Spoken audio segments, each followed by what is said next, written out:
Hi viewers, welcome to our channel. இந்த வீடியோவில் நம்ம என்ன பார்க்க போகிறோம் அப்படின்னா, கோஆப்ரேட்டிவ்க்கான மிக முக்கியமான கொஷின்ஸை பற்றி தான் இந்த வீடியோவில் பார்க்க போகிறோம்.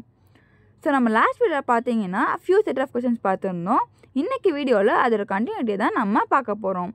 அண்ட் அதுக்கு முன்னாடி நீங்கள் இப்போ தான் நம்ம சேனலை ஃபஸ்ட் டைம் பார்க்குறீங்க அப்படின்னா மறக்காமல் நம்ம சேனலை சப்ஸ்கிரைப் பண்ணிவிட்டு பக்கத்தில் இருக்க அந்த பெல் ஐக்கானையும் ப்ரெஸ் பண்ணிடுங்க.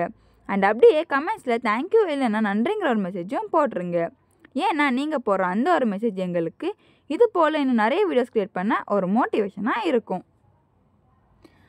சரி வாங்க வியூவர்ஸ், கொஷின்ஸை பார்க்கலாம். NCCTயின் தலைமையகம் எங்கு உள்ளது? புதுடில்லி. NCCE எப்போது நிறுவப்பட்டது? 1958ஆம் ஆண்டு.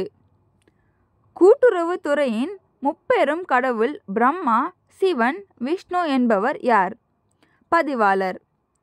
இந்திய கூட்டுறவு சங்கங்கள் எந்த மாதிரியான நிறுவன அடுக்குமுறைகளை கொண்டுள்ளன?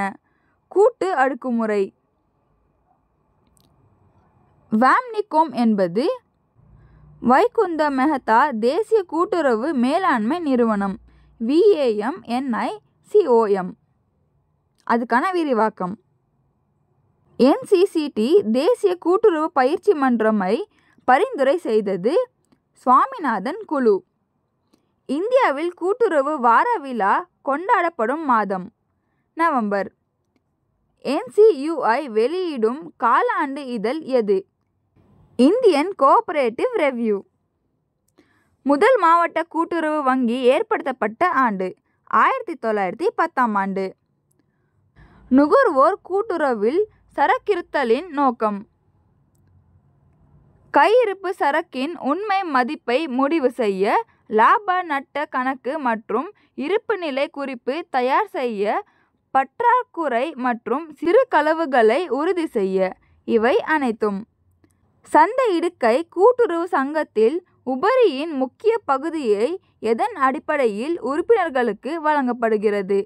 வியாபார நடவடிக்கைகளில் பங்கேற்பு. பின்வருவனவற்றில் எது 3 வகை கடன்களில் ஒன்று? குணம். நகைக்கடன் டேஷ் கடனுக்கான உதாரணம். குறுகிய காலம். இவற்றில் ஒன்று லேவோ தேவிக்காரர்களின் அபிமானத்திற்கான காரணி அல்லாதது. கடன்கள் மீது குறைந்த வட்டி விதித்தல். பொதுவாக வாக்குறுதி பத்திரம், மாற்று உண்டியல், காசோலை மற்றும் வங்கி வரைவோலை ஆகியவற்றை இப்படி அழைப்பர். மாற்று உரிமை ஆவணங்கள். SLRஇன் விரிவாக்கம். சட்ட ரீதியான பணப்புழக்க விகிதம். வங்கி விகிதம் டேஷால் தீர்மானிக்கப்படுகிறது. RBI. கட்டமைக்கப்பட்ட மற்றும் இந்தியாவின் கூட்டுறவு இயக்கத்தை வடிவமைப்பது கூட்டுறவு கடன் சங்கங்களின் சட்டம் 1904ஆம் ஆண்டு. பயிர்க்கடன் முறை முதல் முறையாக அறிமுகப்படுத்தப்பட்ட இடம் மும்பை. எந்த சட்டத்தின் கீழ் கூட்டுறவு வங்கிகள் இந்திய ரிசர்வ் வங்கியால் ஒழுங்குமுறைப்படுத்தப்படுகிறது? வங்கி ஒழுங்குமுறை சட்டம் 1949ஆம் ஆண்டு. வங்கிகள் சட்டம் 1965ஆம் ஆண்டு. சரி, ஓகே வியூவர்ஸ், அவ்வளோதான்.